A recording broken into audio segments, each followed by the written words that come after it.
Bonjour à tous. Aujourd'hui, on est le jeudi 4 juin 2026 et notre cher ami, notre frère, Andrei Martianov, est avec nous. Bienvenue à nouveau, Andrei. Avec plaisir. Andrei, j'aimerais commencer par ce qui se passe en Russie, parce qu'on vit une sorte de chaos en ce moment. La guerre au Moyen-Orient, la guerre en Ukraine. Mais ce qui se passe là-bas est vraiment important, notamment à Saint-Pétersbourg, où se tient une alternative à ce que l'Occident a construit depuis si longtemps. Et aujourd'hui, on voit ce basculement de l'Ouest vers l'Est. Tous ces pays du Sud global sont présents, ils se parlent, ils échangent. Quelle est, selon vous, l'importance de ce qui se passe à Saint-Pétersbourg aujourd'hui? Et qu'est-ce qu'on a appris jusqu'ici de ces nouveaux développements, de ces nouveaux partenariats? Qu'est-ce qu'on sait?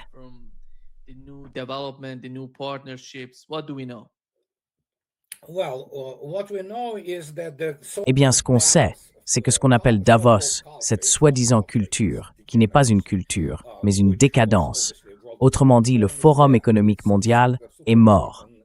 C'est un cadavre pourri et nauséabond de ce qu'il présentait comme la domination de l'Occident. Il reste encore, disons, quelques vestiges de cette domination, si on veut. Mais clairement, la puissance économique, et surtout militaire, shifted inevitably to the Eurasian landmass, and that's what St. Petersburg International Forum is. And you have to keep in mind that there are some actually people from Germany, for example, who are talking about how to, arrange the work of the 1,500 German companies. Much of them left on their own, in Russia. On l'a déjà dit plusieurs fois, c'est confirmé. Oui, bien sûr, vous pouvez revenir. Mais cette fois, les conditions dans lesquelles vous serez probablement autorisé à revenir, la plupart d'entre vous ne le seront pas. Ou alors, ce sera beaucoup plus strict. Réfléchissez bien à ce que vous voulez faire. Mais encore une fois, tout vaut mieux que l'Allemagne, vous voyez. Donc voilà, ce genre de choses. Il y a toutes sortes de célébrités et de gens qui arrivent là-bas. Candace Holmes, Yeth, vous savez donc enfin toutes sortes de personnes. Et évidemment, ils en parlent publiquement. Parce que comment dire, si on regarde l'Eurasie et le Sud global, économiquement, c'est largement plus grand que, disons-le, cette Europe essentiellement pauvre. L'Europe est pauvre et elle va devenir vraiment très pauvre.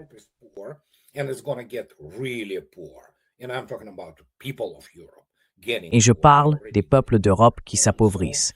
Ils s'appauvrissent déjà. Les États-Unis, c'est un cas à part. Et encore une fois, les relations entre la Russie et les États-Unis sont des relations privilégiées, malgré le fait que les États-Unis eux-mêmes soient dans un chaos total. Mais c'est évidemment dicté par les questions liées à la puissance nucléaire et à tout ce qui va avec. Mais l'Europe, elle, Sergei Lavrov l'a dit aujourd'hui, et il a dit très clairement, sur le plan diplomatique, l'Europe est coupée, tranchée. Point final, elle est tout simplement coupée. Et bien qu'on laisse l'Europe mourir, elle le fera. Elle est déjà en train de mourir. Et oui, il y a un avenir complètement différent sur le continent eurasiatique, si vous voulez, et dans le Sud global. Et oui, qu'ils réfléchissent, ces Européens, à ce qu'ils ont fait. Ils continuent, évidemment, à pratiquer le terrorisme, mais c'est la seule chose qu'ils savent faire.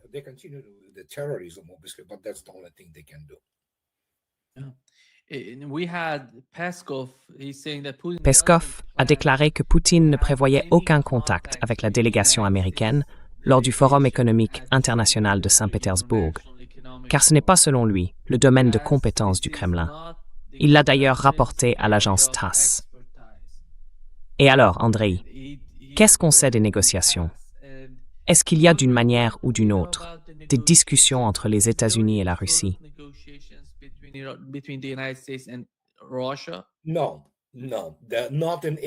Non, pas dans un sens concret.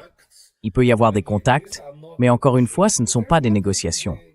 Il n'y a rien à négocier. Il n'y a en réalité rien à discuter. Et c'est pour ça qu'on voit cette hystérie dans les médias, parce qu'ils doivent en quelque sorte dissimuler une véritable catastrophe pour l'Occident collectif et pour les États-Unis. Et d'ailleurs, c'est encore Sergueï Lavrov aujourd'hui qui a déclaré que les États-Unis ne veulent pas que la guerre s'arrête. That United States doesn't want the war to stop. It still continues to the extent which it can. Ça continue encore autant que possible parce que les États-Unis ont été complètement démilitarisés en aidant ce régime terroriste. Donc oui, tout le monde connaît la mise en scène. C'est, si on veut, un ballet, un théâtre kabuki de la diplomatie. Mais non, il n'y a rien à discuter avec cette administration.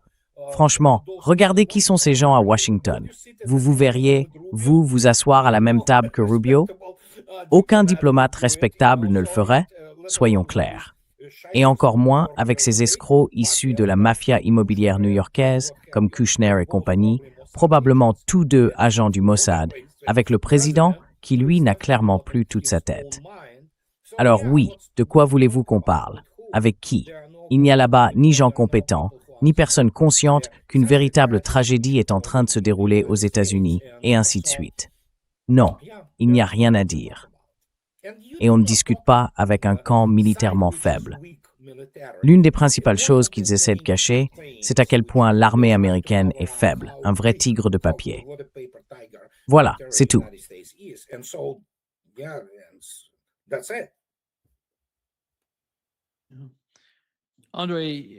André, si je te pose cette question, c'est parce que Donald Trump a déclenché la guerre contre l'Iran, alors qu'il, souviens-toi, il disait qu'il mettrait fin à la guerre en Ukraine en 24 heures.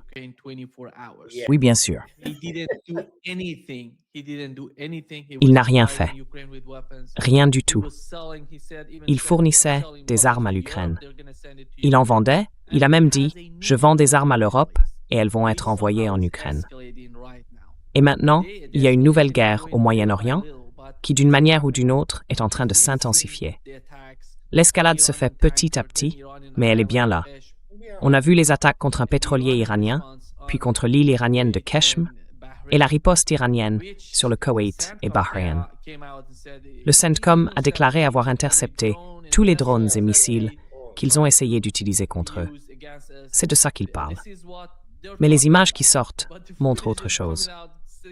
Est-ce que vous pensez qu'avec ce genre d'escalade, on se dirige vers une véritable guerre entre les deux camps?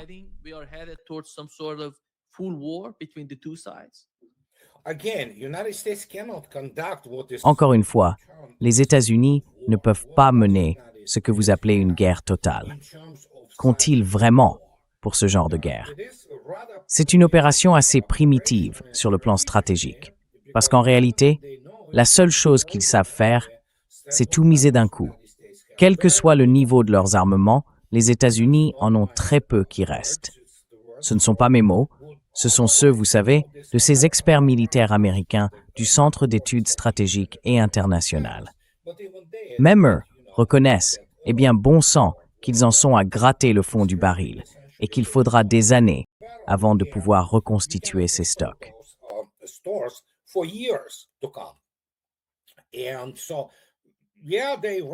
Et donc, oui, ils n'ont plus d'armes de frappe à distance. Et après, qu'est-ce qui se passe? Ah, on va envoyer des avions. Mais dès qu'on entre dans l'espace aérien iranien, qu'est-ce qui arrive? On se fait abattre, tout simplement. C'est aussi simple que ça. Tout ça, encore une fois, c'est du théâtre, du pur spectacle. C'est le même schéma que les États-Unis suivent depuis des décennies. On grignote un peu par-ci, par-là, parce qu'au fond, c'est pas très compétent, disons-le comme ça. Alors, ils peuvent juste lancer une attaque ici ou là, et c'est à peu près tout. Et franchement, je ne vois pas, est-ce que ça pourrait quand même arriver?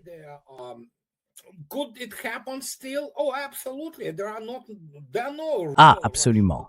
Il n'y a pas vraiment de gens rationnels qui dirigent Washington. Je veux dire, ceux qui comprennent sans doute la gravité de la situation, on ne les laisse pas s'exprimer. Surtout quand on voit, comme Axios l'a rapporté, ce qui s'est passé dans l'échange entre Trump et son maître, Bibi Netanyahou. Quand on a des gens qui, en gros, manipulent les marchés du pétrole avec la complicité de leurs partenaires, même eux reconnaissent qu'en réalité, Trump est redevable à Bibi Netanyahou en Israël. Donc on assiste à une véritable décomposition, une démoralisation complète des forces américaines.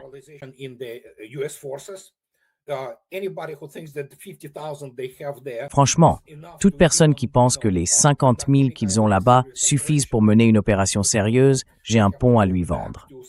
Ils devraient retourner, je sais pas, dans une école professionnelle avec les gamins, là où on leur apprend à défiler et à jouer du clairon. Mais le fond du problème, c'est qu'il n'y a pas d'alternative.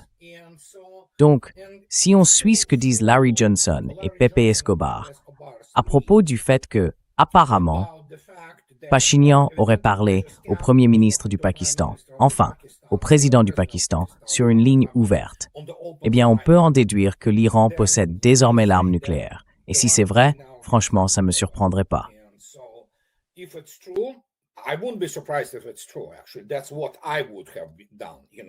C'est ce que j'aurais fait, tu vois, parce qu'évidemment, l'Iran a bel et bien la capacité de produire si besoin. Il dispose, eh bien, de missiles balistiques et d'autres types d'armes plutôt performants, avec une portée suffisante pour atteindre n'importe quelle cible au Moyen-Orient, en Afrique du Nord et même en Europe.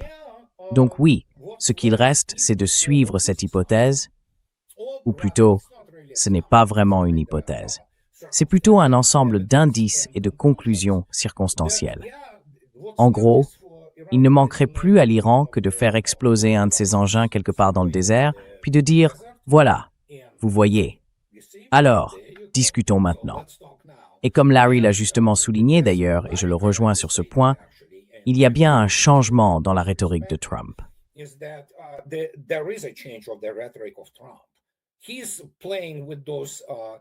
Il rejoue encore avec tout ça. C'est un cirque. C'est une honte. Il s'humilie lui-même. Il humilie les États-Unis. L'armée américaine a déjà été tellement humiliée que plus personne ne la prend vraiment au sérieux. Sauf, vous savez, quand il s'agit de tuer des civils, c'est là qu'ils sont surtout efficaces. Donc quand on regarde la situation, l'Iran a clairement gagné la guerre. Et maintenant, ce qui se passe, c'est à peu près la même chose que dans l'opération militaire spéciale. D'ailleurs, les deux événements sont en réalité liés parce qu'on est maintenant dans la phase d'organisation. Et ça, beaucoup de gens ne le comprennent pas.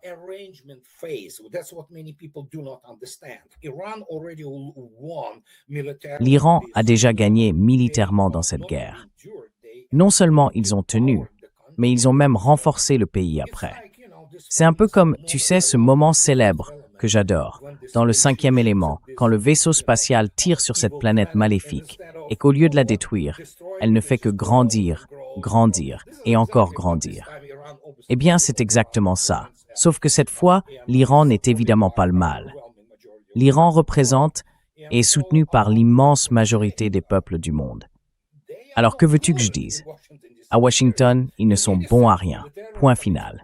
Ni militairement, ni politiquement, ni diplomatiquement, ni économiquement. Et donc, on se retrouve avec cette situation absurde, avec un président enfant, tu vois, qui dépend totalement d'Israël et de Bibi Netanyahou. Et quand on regarde leur dernier échange, que dire? Il l'a voulu. Il se croyait le plus fort. Eh bien voilà, il n'a que ce qu'il mérite.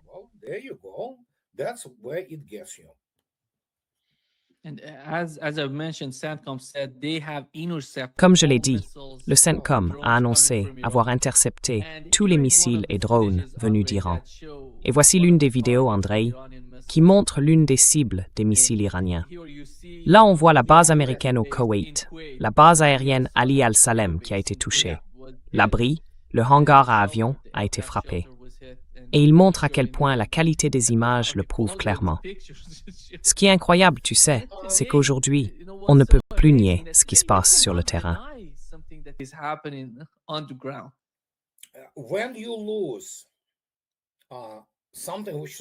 Quand on perd quelque chose d'aussi essentiel pour une force militaire professionnelle, évidemment, soit on n'en parle pas, soit on garde le silence. Et c'est très bien, c'est ce qu'il faut faire. On peut toujours justifier ça par les réalités opérationnelles et stratégiques qui doivent rester classifiées. Et c'est normal, les gens comprennent ça. Certains diront peut-être « Ah oui, mais aujourd'hui, au XXIe siècle, avec la diffusion libre de l'information, on ne peut plus rien cacher. » Moi, je le dis depuis je ne sais plus combien de temps. Je le répète sans arrêt. J'ai même écrit 4 livres sur le sujet. I wrote 4 books about it. United States doesn't have air defense in function. Les États-Unis n'ont pas, à proprement parler, de défense aérienne fonctionnelle. C'est un système sporadique, avec des batteries PAC-3 dispersées, qui parfois ont de la chance et interceptent quelque chose. Mais, pour être clair, je rejette totalement les absurdités évidentes de Ted Postol qui parle d'une efficacité de 4 ou 5%. C'est bien plus élevé que ça. On est clairement dans les 30%, presque un ordre de grandeur au-dessus. Mais même si on admet un taux d'interception d'environ 40%, ça ne fait toujours pas une défense aérienne opérationnelle. Ça veut dire que la majorité des missiles, des drones, enfin bref, passent à travers et frappent leur cible. En réalité, il n'y a pas de défense. Il y a juste quelques interceptions aléatoires, de temps en temps.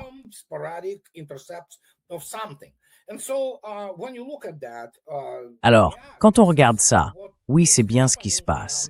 Et ça dit tout sur l'état des forces armées américaines aujourd'hui. Elles ne sont pas conçues pour la guerre du 21e siècle. Elles sont conçues pour la guerre des années 90, contre une puissance de troisième ordre, point final. L'Iran, ce n'est pas une puissance de troisième ordre. C'est un pays stratégiquement très sophistiqué et évidemment très avancé sur le plan technologique. Ce n'est pas l'Irak, et de loin. Beaucoup de gens refusent encore de le reconnaître. Et puis, vu le niveau professionnel extrêmement bas qu'on constate maintenant, quand on regarde les généraux et les amiraux américains, franchement, comment diable ont-ils pu arriver à ces postes?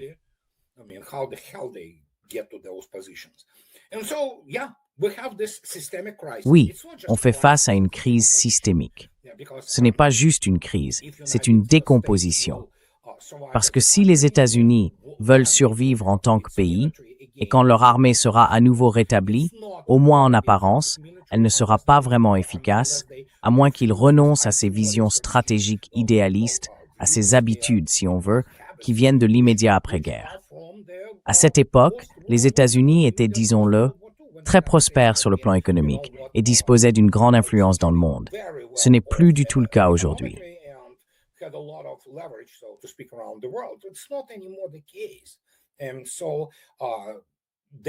Ils doivent donc repenser complètement l'armée des États-Unis.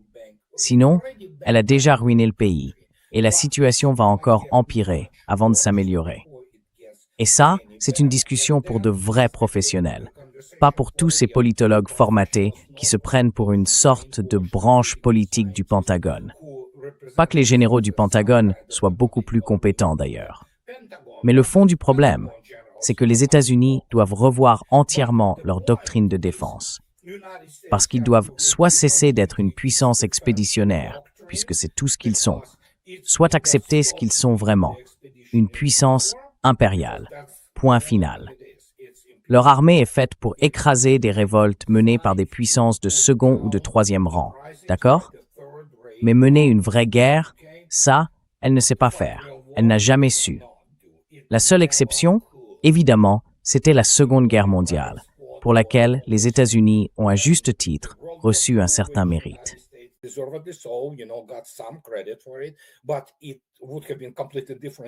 Mais tout aurait été complètement différent s'il n'y avait pas eu l'Union soviétique et l'Armée rouge. Voilà. Alors, la campagne du Pacifique, bien sûr. La marine américaine, elle, s'est couverte d'honneur et de gloire, et c'est tout à fait mérité. Mais même là, que dire? C'est une question stratégique très sérieuse qui mérite d'être discutée, et ce sera une longue discussion. Mais par exemple, est-ce que le Pentagone est prêt à en parler? Non, tout tourne autour de l'argent. Ça a toujours été une question d'argent, au fond. Et puis, vous savez, ces postes bien confortables dans les conseils d'administration, ces avantages, ces primes et toutes sortes d'autres choses, tout ça concerne avant tout les actionnaires. Il faut assurer les résultats financiers. Il faut verser des dividendes aux actionnaires. Et ces armes, elles valent quoi? Pas grand-chose.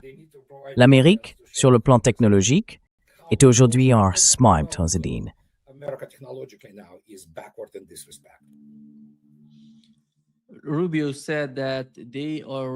Rubio a dit qu'ils reçoivent environ 90% des terres rares de Chine.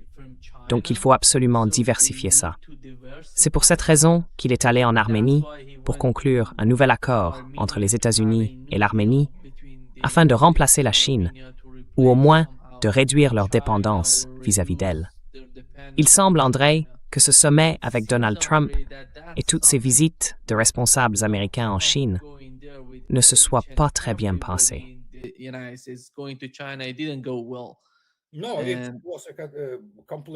Non, ça a été un échec total. Un vrai désastre, en fait.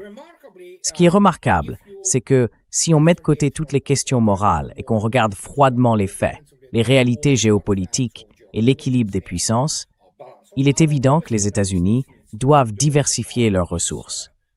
Vous savez, les États-Unis sont un pays riche, ça ne fait aucun doute, ils ont des minerais, ils ont beaucoup de choses. Mais l'Arménie, oui, c'est une toute autre histoire. C'est une histoire assez étrange, presque absurde, voire déraisonnable. Mais la réalité, c'est qu'aujourd'hui, la Russie a aussi déclaré que même si elle apprécie beaucoup ses amis chinois, M. Mantourov, une figure majeure du gouvernement russe, a dit que la Russie commençait à développer, et elle en a les moyens, ses propres terres rares. La Russie a toujours eu des terres rares, et elle en a encore. Mais maintenant, elle va se détacher, dans une large mesure, de sa dépendance vis-à-vis de la Chine sur ce plan.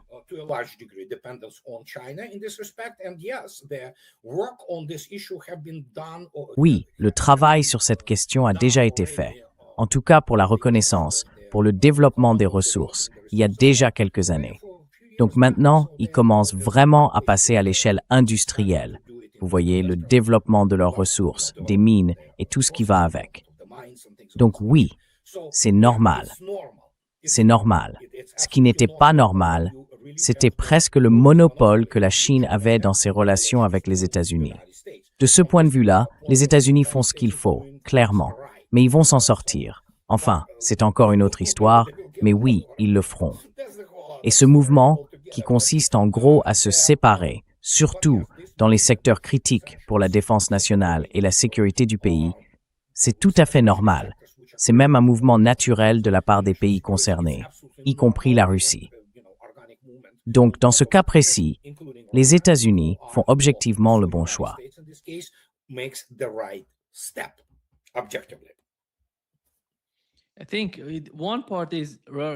Je pense qu'une partie du problème, ce sont les minerais de terres rares.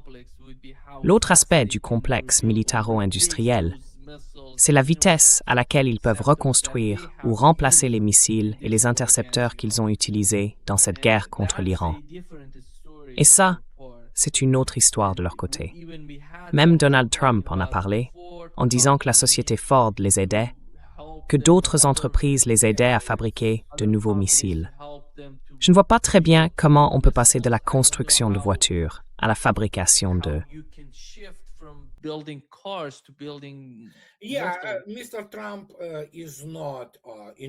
Oui, M. Trump n'est pas, d'un point de vue technique, quelqu'un capable d'en juger correctement.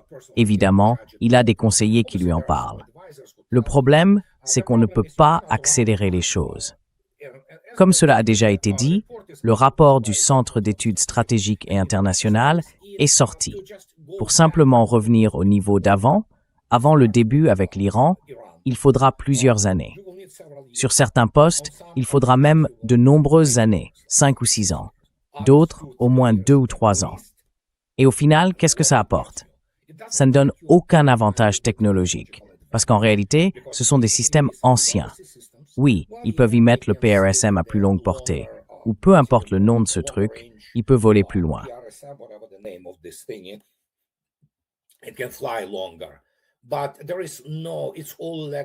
Mais non, tout ça, ce sont des systèmes anciens, des systèmes hérités, y compris les Tomahawk, y compris les JASSM.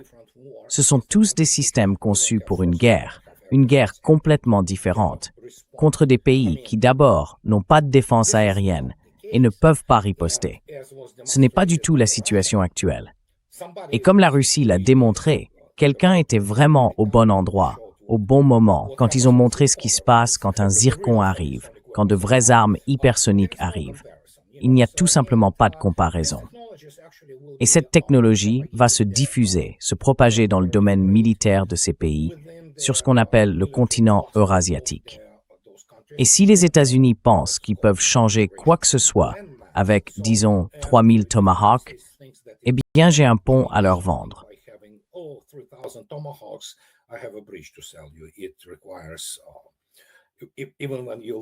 Quand on regarde ce qu'est vraiment cette opération militaire spéciale, les chiffres, les données industrielles, c'est tout simplement inimaginable. Pour vous donner un exemple, et c'est pour ceux qui ne comprennent pas bien les mathématiques, j'en parlerai d'ailleurs demain dans la vidéo. Depuis le début de leur opération militaire spéciale, la Russie a abattu presque 150 000 drones. 150 000. Évidemment, ils n'ont pas tous été détruits par des missiles de défense aérienne. Non, il y a eu toutes sortes d'armes différentes, des groupes de tir mobiles, diverses pièces d'artillerie et même des hélicoptères qui s'en sortent très bien. Sans oublier la guerre électronique.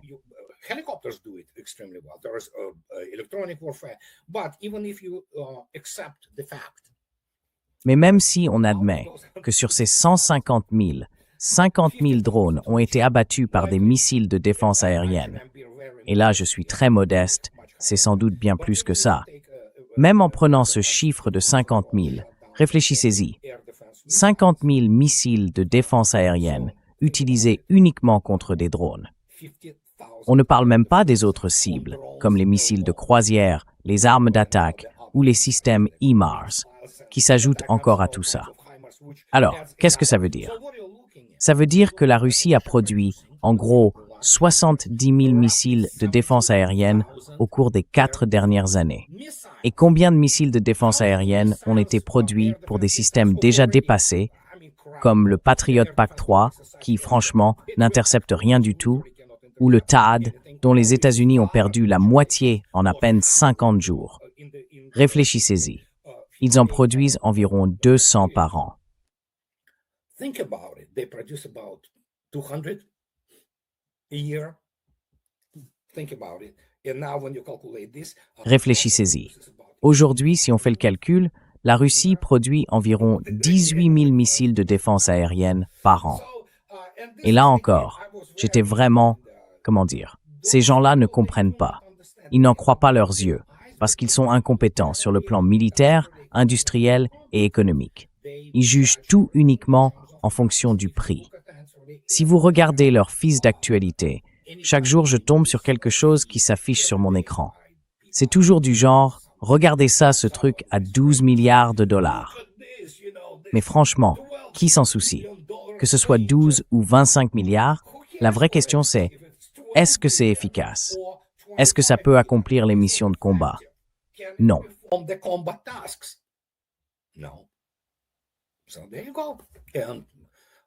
Voilà, c'est ça, la différence.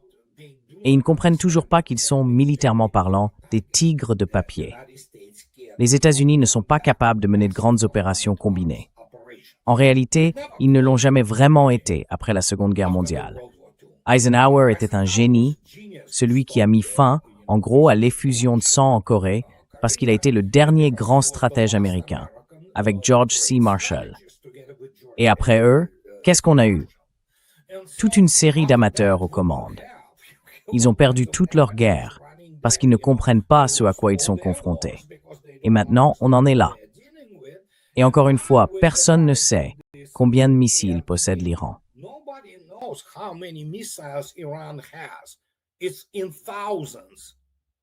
C'est par milliers. Même avec une ogive conventionnelle, c'est suffisant pour raser Israël. Et là, il n'y aurait rien à faire. La plupart ne seraient pas interceptés. C'est pour ça qu'on se retrouve dans cette situation, un véritable cul-de-sac stratégique. C'est une impasse technologique et aussi une impasse opérationnelle. Donc voilà, ils ne peuvent tout simplement pas faire ça. Les médias américains, les grands médias traditionnels, franchement, des minables. Ils ne peuvent pas sortir et dire, eh bien, on s'est fait laminer. Ils ne peuvent pas, parce que tout l'édifice de la puissance américaine repose sur des mensonges, des illusions, des choses comme ça. Et aujourd'hui, on le voit clairement.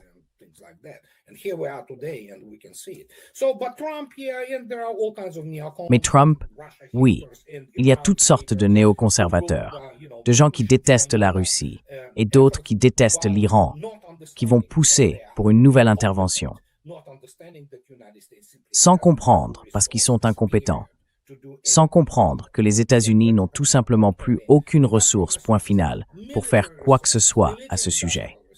Et je ne parle pas seulement des ressources industrielles, mais aussi des ressources militaires, du complexe militaro-industriel, des moyens opérationnels. Quoi? Ils pensent qu'on peut faire voler des F-15 sans... Enfin oui, les gens en rien ouvertement. Franchement, un pilote isolé qui aurait abattu... Qui peut croire ça? C'est incroyable, André. André, what is your understanding of what is going Quelle est votre compréhension de ce qui se passe entre le Hezbollah et Israël? Parce que l'ambassadeur israélien à l'ONU est sorti en disant, il criait presque, que ces drones les frappent, qu'ils sont d'une précision incroyable, qu'ils atteignent leur cible et qu'ils n'ont pas de solution. Vous vous souvenez, quand ils attaquaient Gaza, ils détruisaient tout. Et maintenant, ils se plaignent de ces drones, alors qu'ils bombardent le Liban. Dans le sud, ils ont détruit de nombreux villages, des villes entières. Donc ce qui se passe, c'est qu'Israël, dans une sorte de désespoir, ne sait plus quoi faire. Ils n'ont pas de solution contre ces drones. Et même les roquettes atteignent le nord d'Israël. Je ne sais pas ce qui se passe avec leur système de défense aérienne. what's going on with the air defense system there? Eh bien, je veux dire, c'est pareil avec les États-Unis. La seule différence, c'est qu'Israël est beaucoup plus petit. Il n'a pas vraiment sa propre industrie d'armement. Enfin, un peu, oui. Ils peuvent produire certaines choses, qu'ils présentent souvent comme des armes miracles, mais ce n'en sont pas. Ce dôme de fer, par exemple. Les vrais spécialistes de la défense aérienne, eux, ils en ont ri dès le premier jour. C'est utile seulement pour intercepter ces vieux missiles du Hamas ou du Hezbollah, les Katyusha, fabriqués avec des tuyaux d'égout et ce genre de matériaux. Là, on parle d'un tout autre niveau. Ils ne comprennent pas. Ils n'ont rien appris de la guerre du Litanie en 2006, quand les soi-disant meilleurs chars du monde, les Merkava, brûlaient sous le feu.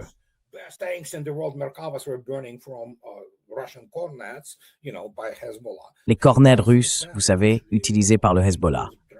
Depuis, le Hezbollah s'est énormément amélioré, sur le plan tactique comme opérationnel. Ils comprennent, ils apprennent, ce sont des gens capables.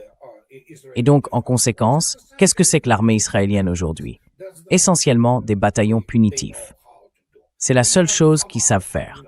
On a le Hamas, vous voyez, eux, leur logique c'est de tuer le plus de Palestiniens possible. C'est une organisation terroriste, pas une armée. Et ils sont, je veux dire, couverts de crimes contre l'humanité. Moi, je ne serrerais même pas la main à l'un d'entre eux. Alors, qu'est-ce qu'ils font au fond?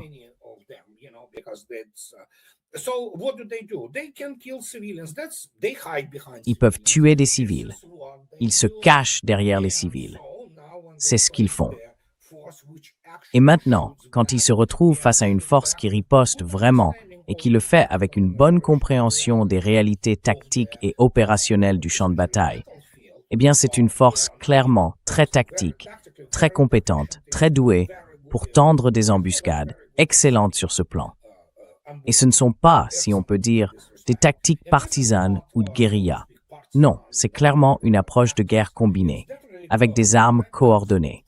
On met en place des embuscades, des groupes de reconnaissance qui font exploser tous ces Merkava par différents moyens.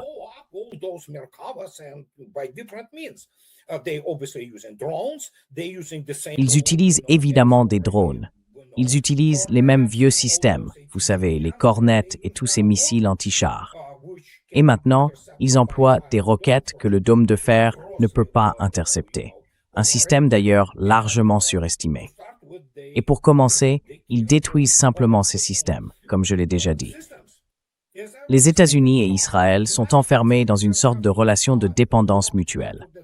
Pour ceux qui connaissent l'expression d'origine, disons que chacun s'auto-entretient en même temps que l'autre. Voilà ce qu'ils sont. Voilà ce qu'ils ont fait. Donc, on a encore une armée conçue dans les années 90, Pensez pour une guerre contre des adversaires de second ou de troisième rang, comme l'Égypte ou la Syrie.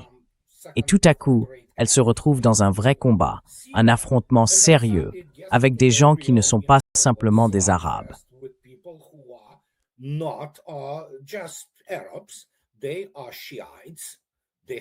Ce sont des chiites. Ils ont une vision du monde complètement différente. Ils sont formés par des Iraniens très compétents. Et les autres, on ne sait même pas avec qui ils s'entraînent. Voilà le résultat. Un nez en sang, des pertes. Ils ont perdu plus d'une brigade blindée, en gros, depuis le début de tout ça. Et la seule chose qu'ils savent faire, c'est ce que fait l'armée américaine. Frapper au hasard. Faire exploser, je sais pas, une école, un hôpital. Tuer des civils, des femmes, des enfants. C'est là-dedans qu'ils excellent. Mais pour un vrai combat, pour aller au corps à corps, échanger des coups, là ils ne sont pas bons. Et les images qui en sortent montrent clairement qu'ils ne sont tout simplement pas compétents.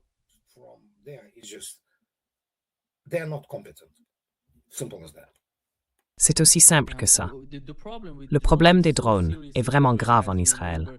Vous vous souvenez, Smotrich a dit « Pour chaque drone, on fera tomber 10 immeubles à Beyrouth. »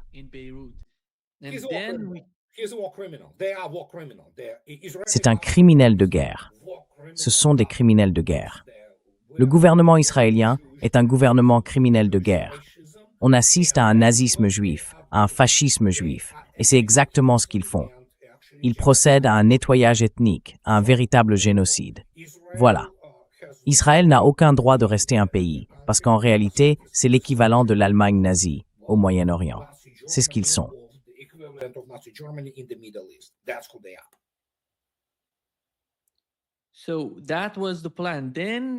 C'était donc le plan.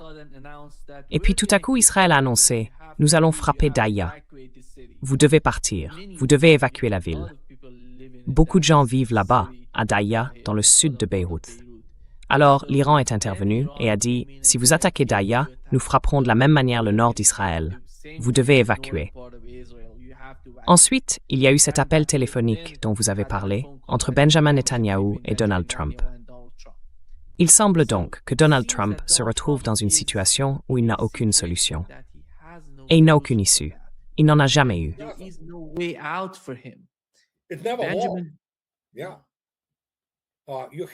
Oui, vous avez ce petit pays, un tout petit pays, qui contrôle les États-Unis à travers toutes sortes d'institutions, comme l'AIPAC ou ce groupe des 57 millions de soi-disant chrétiens. Ce ne sont pas des chrétiens. Ils n'ont rien à voir avec le christianisme.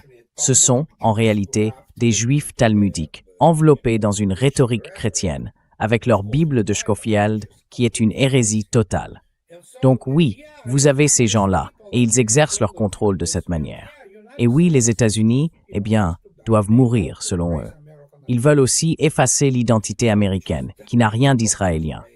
Militairement, ils sont impuissants. Ils ne sont bons, comme je l'ai déjà dit, qu'en matière de terrorisme, uniquement de terrorisme, d'actions punitives, de genre d'opérations à la SS.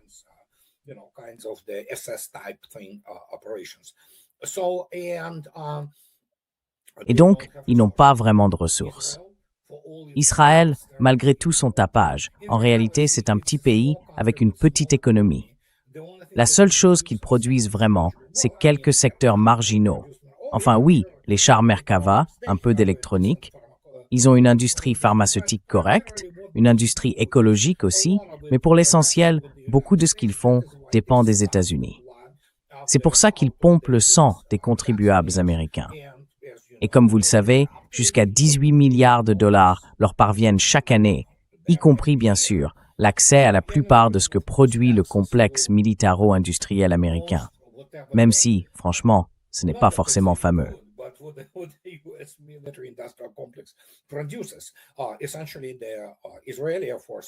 En gros, l'armée de l'air israélienne, c'est un peu l'armée de l'air américaine, vous voyez. Elle n'a pas ses propres systèmes d'alerte avancés et de contrôle, les AWACS et tout ce genre de choses. Tout ça, c'est américain. Du coup, on a cette sorte de symbiose.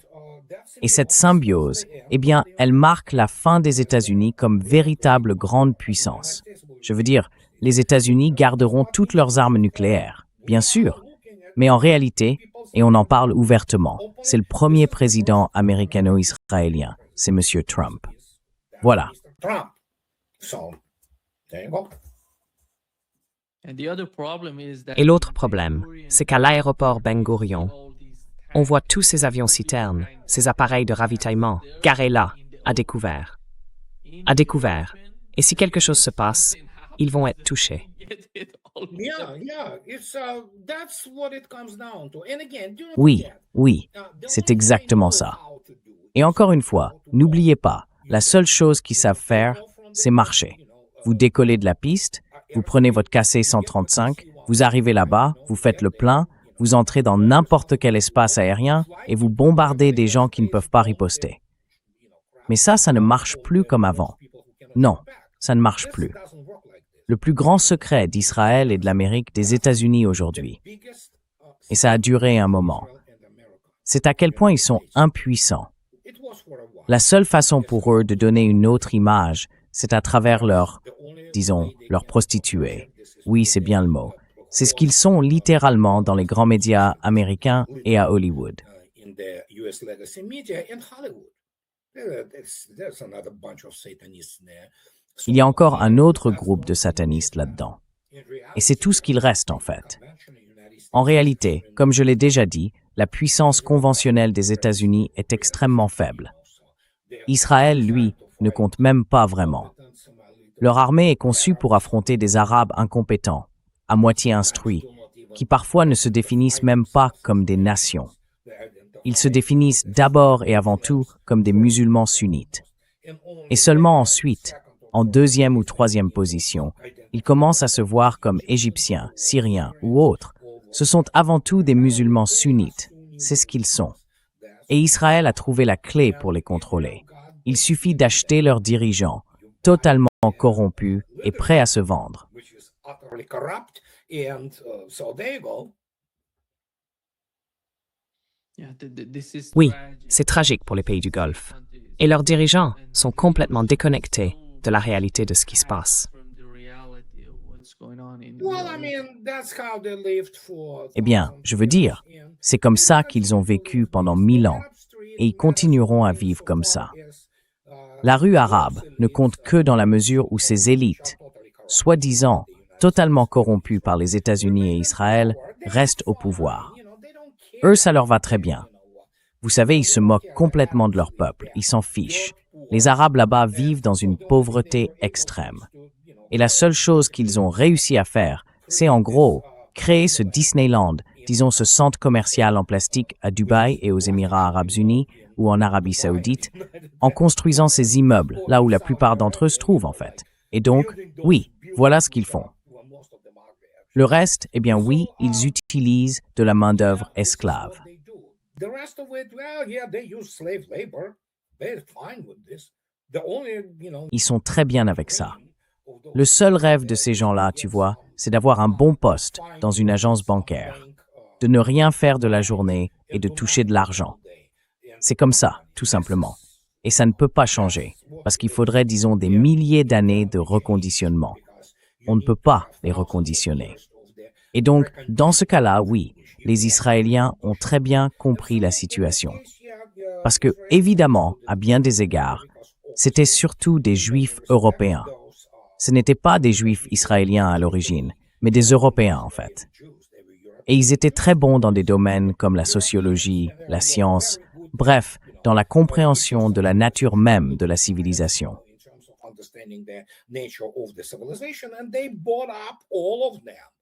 Et ils les ont tous mentionnés. Les Arabes, tu vois, ce sont des étrangers. Ce sont en quelque sorte des gouvernements. L'Iran, c'est une toute autre histoire. Parce que, évidemment, contrairement à l'Arabie saoudite, qui a été unifiée par un ensemble de tribus très diverses, la Perse, à cette époque-là, était déjà une immense civilisation, importante depuis environ 2000 ans. Et quand on regarde ça, c'est là qu'on voit la différence. C'est la différence dans la vision du monde, et bien sûr dans la position géographique.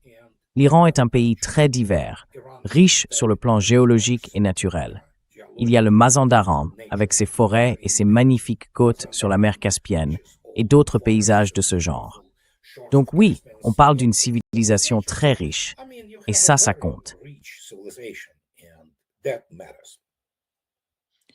André, André, au lieu de tirer les leçons de ce qui s'est passé jusqu'à présent au Moyen-Orient, ce qui a été, à mon avis, l'une des plus grandes défaites des États-Unis depuis la Seconde Guerre mondiale, parce que c'est une défaite stratégique, d'ailleurs, quand on regarde ce qui s'est passé dans le détroit d'Ormuz. Eh bien, au lieu d'en tirer des enseignements, la principale raison de la présence américaine au Moyen-Orient, je dirais, c'est Israël. Et ce qu'Israël cherche à obtenir. Oui, tout à fait. Israël mène la danse. Yeah, absolutely. Israel runs. United States is not a sovereign country. Les États-Unis ne sont pas un pays souverain. En matière de politique étrangère, ce sont Israël et toutes sortes de lobbies ethniques et religieux qui dirigent. L'ukrainisation et l'israélisation de Washington, D.C. sont totalement achevées. Ce ne sont pas des gens normaux. Ils ne servent pas les intérêts de l'Amérique et ces rares moments où, disons, on essaie de se libérer de cette dépendance aux minéraux et aux terres rares sont vraiment exceptionnels.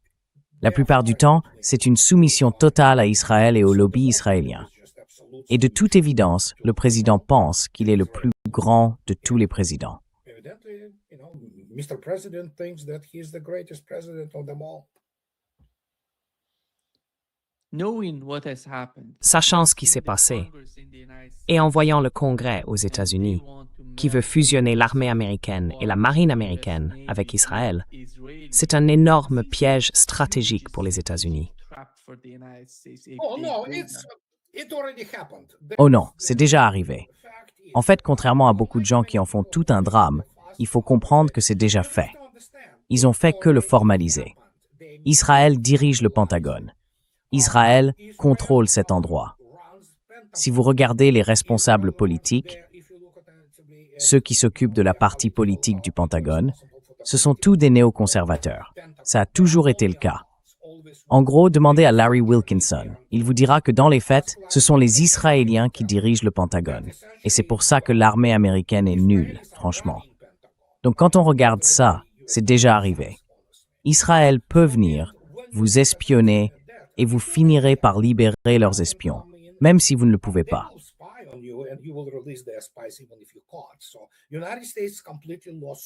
Les États-Unis ont complètement perdu leur souveraineté au profit d'Israël. C'est Israël 2.0. Les États-Unis n'ont plus un congrès. Ils ont une Knesset 2.0. L'armée américaine ne défend plus les véritables intérêts américains. Elle sert des intérêts impériaux et israéliens. Donc oui, rien de nouveau. Israël montre du doigt ce qu'il veut et les États-Unis le lui donnent, des systèmes d'armes, et ils vont même les planifier ensemble. Dans ce cas, ce n'est pas une nouveauté. Ce n'est pas un grand bouleversement, parce que ça se passe déjà depuis des décennies. Aujourd'hui, on voit juste quelqu'un dire ouvertement « Arrêtons ce théâtre. Appelons les choses par leur nom. » Et ça dure depuis des années. Voilà.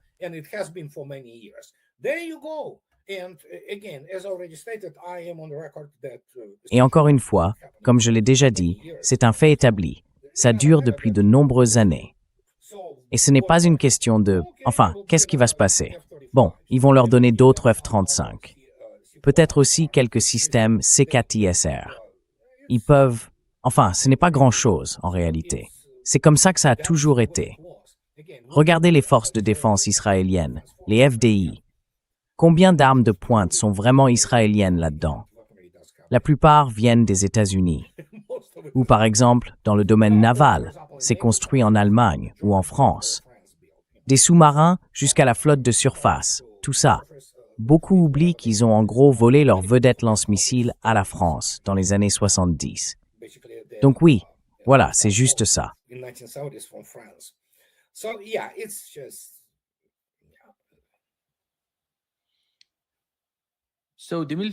Donc, le complexe militaro-industriel israélien produit essentiellement des chars, des systèmes d'espionnage, de surveillance, ce genre de choses.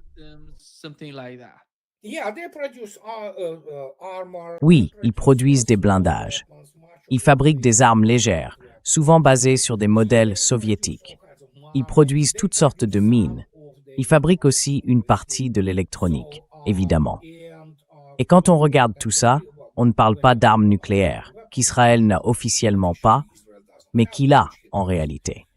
Donc si on y regarde de plus près, voilà, c'est à peu près ça. Des véhicules blindés de transport de troupes et des systèmes comme le dôme de fer, qui est franchement un échec total dans une vraie guerre.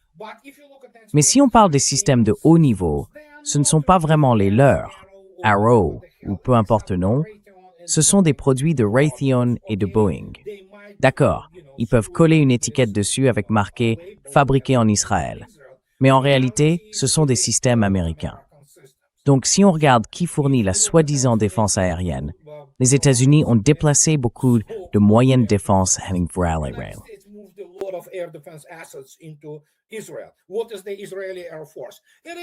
Qu'est-ce que l'armée de l'air israélienne?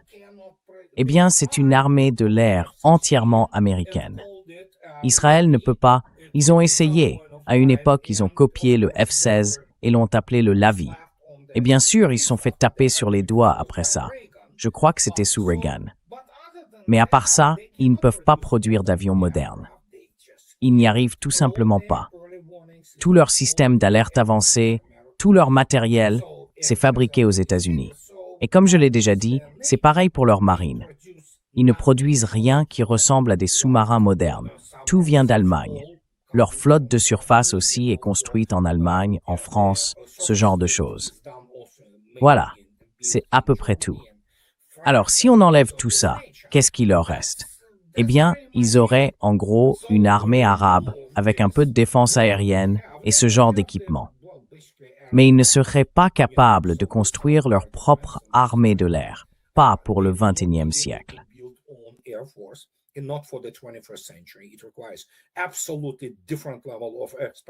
Ça demande un tout autre niveau d'expertise, même s'ils participent évidemment à certains programmes de l'industrie aérospatiale avec les États-Unis. Ne vous y trompez pas, y compris dans l'aviation civile commerciale, et bien sûr dans l'aviation militaire. Mais encore une fois, qu'est-ce que le F-35? C'est un oiseau boiteux, conçu pour aller bombarder, je sais pas, une tribu quelque part dans le Pacifique Sud ou quelque chose comme ça. En réalité, dans des conditions de combat réelles, on a vu à plusieurs reprises que la défense aérienne iranienne le suit passivement et qu'elle peut tirer quand elle le veut. Donc oui, c'est la faillite totale de tout ce qu'on a vendu au public mondial et américain comme une forme de puissance, alors qu'en réalité, c'est une force dépassée. Et Israël, de son côté, ne peut rien y faire tout seul pour se présenter comme une véritable puissance militaire sérieuse ou quelque chose d'équivalent. En clair, ils ne sont pas de grands acteurs, même s'ils essayent de se montrer comme tels.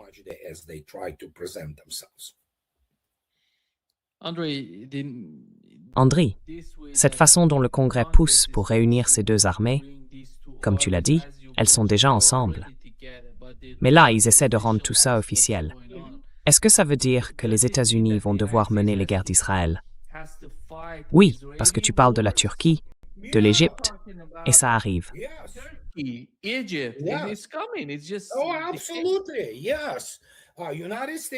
Ah oui, absolument. L'armée américaine va faire la guerre pour Israël. Elle le fait déjà d'ailleurs. Et comme je l'ai déjà dit, ça ne change rien.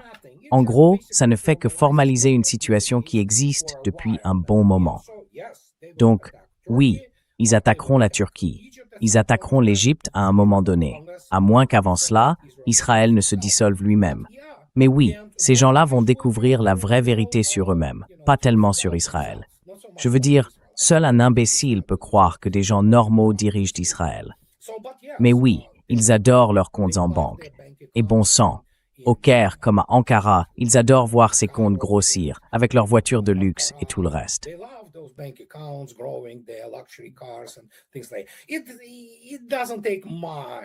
Il ne faut pas grand-chose pour acheter quelqu'un dans cette région. On peut acheter des gens partout, d'accord? Mais là-bas, le prix est plus bas. Vous voyez, on peut facilement les payer, compte tenu de, disons, de leur mentalité. Et parfois, on peut même les avoir simplement avec de la flatterie pure et simple. Ils y croient, ils adorent ça. C'est pour ça que, par exemple, les États-Unis aujourd'hui rappellent beaucoup ce comportement. Ils aiment la flatterie. L'une des raisons, c'est qu'il y a tellement de néoconservateurs dans le gouvernement américain. Et voilà la réalité. Des garçons et des filles américains vont mourir pour Israël, et ils continueront à mourir. And they will continue dying. How long does it take, Andre, for the United States? Combien de temps ça prendrait, André, pour que les États-Unis remettent Israël dans la situation où il était avant le début de la guerre? Est-ce même possible de ramener Israël à ce qu'il était? Parce qu'on a eu Robert Kagan, dans son interview d'hier, qui disait qu'avant cette guerre, Israël dominait la région. Ils avaient tous les leviers. L'Iran était en train de s'effondrer. Et maintenant, avec tout ce qui s'est passé autour du détroit d'Ormuz, Israël s'est affaibli.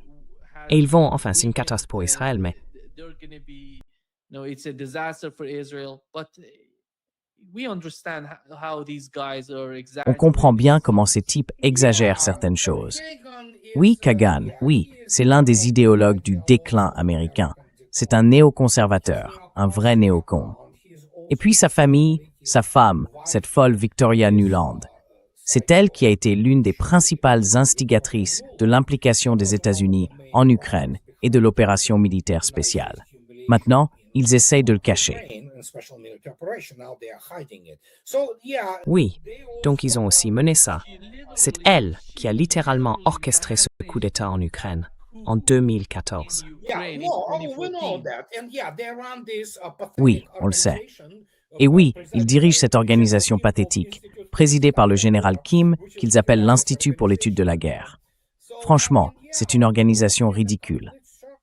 Donc oui, quand on regarde ce cirque complet, ce sont des idiots. Vraiment. Littéralement des idiots. Ils ne comprennent rien à la guerre, ni à l'économie réelle. Et puis Kagan, lui, sa principale préoccupation, c'est Israël. C'est le néoconservateur des néoconservateurs, un idéologue pur et dur. Alors bon, que voulez-vous que je dise? La réalité a une manière très cruelle de vous enseigner des leçons. Les États-Unis ont perdu leur souveraineté, leur vie intellectuelle, ou plutôt ce qu'il en restait, et ils sont désormais au service d'Israël.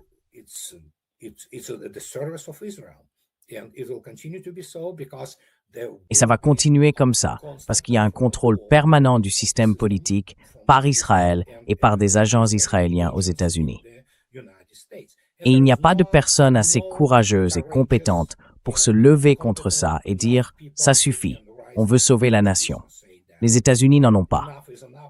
Et ceux qui le disent, les vrais patriotes, on les laisse jamais approcher des cercles d'influence et de pouvoir. Donc voilà, c'est comme ça. Les États-Unis n'existent plus vraiment, au sens fonctionnel, comme les États-Unis d'Amérique. Ce sont les États-Unis d'Israël, et ils vont continuer à décliner de cette manière.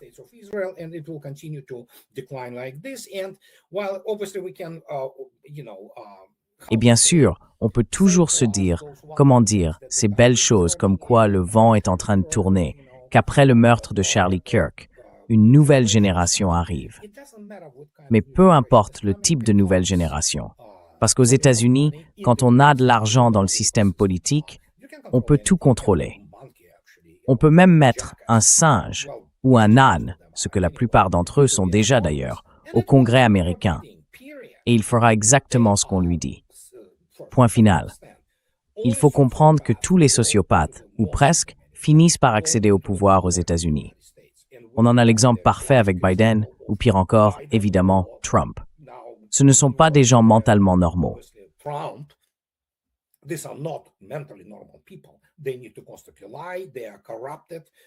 Ils ont besoin de mentir en permanence. Ils sont corrompus.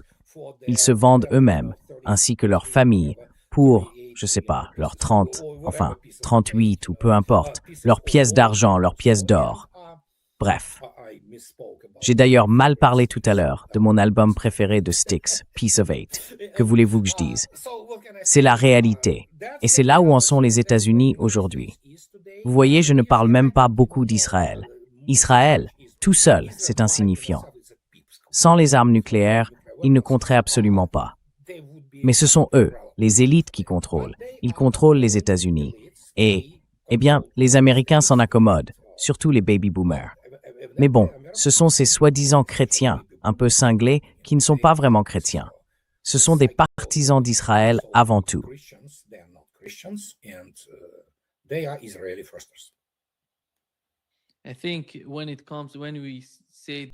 Je pense que, quand on dit désastreuse, en parlant de ces deux administrations, celle de Biden et celle de Trump, on parle en réalité des États-Unis et du peuple américain, pas de Donald Trump lui-même, ni de Joe Biden. Parce que ces deux-là ont été tellement... Enfin, on sait bien ce qui s'est passé pendant la guerre en Ukraine et comment ces rétrocommissions ont fini dans leur poche. Oui, bien sûr, c'est totalement corrompu. Complètement corrompu. Is a mash through V, personen. Absolument. Et ils veulent, comment dire ça poliment. Encore une fois, je peux le répéter. Les États-Unis étaient une nation souveraine. Aujourd'hui, ils sont contrôlés par Israël. Ils sont dirigés par Israël. Et les Américains s'en accommodent. Pour la plupart, surtout la génération plus âgée, les baby boomers, la plupart viennent en gros des hippies, vous voyez, des pacifistes, ceux qui étaient. Et puis tout à coup, ils se retrouvent confrontés à cette idée qu'ils sont devenus des évangéliques nés de nouveau, autrement dit des sionistes chrétiens, parce qu'ils... Regardez les médias américains, c'est tout simplement pathétique. Franchement, oui, c'est ce qu'on appelle l'effondrement de la civilisation occidentale. C'est comme ça qu'on le constate. Oui, merci beaucoup Andrei d'avoir été avec nous aujourd'hui. Avec plaisir. My pleasure. Please go to smoothie. Allez sur smoothiex12.blogspot.com et vous pouvez suivre Andrei sur sa chaîne YouTube qui porte le même nom, SmoothieX12. Vous le trouverez là-bas. Il écrit beaucoup et il publie aussi des vidéos sur sa chaîne YouTube où il explique ce qui se passe, en gros, autour de la situation entre la Russie et l'Ukraine et des questions géopolitiques. Il parle de tout ça. Un vrai plaisir, Andrei, comme toujours. Le plaisir est pour moi. Au revoir. Au revoir. My pleasure. Bye bye. Bye bye.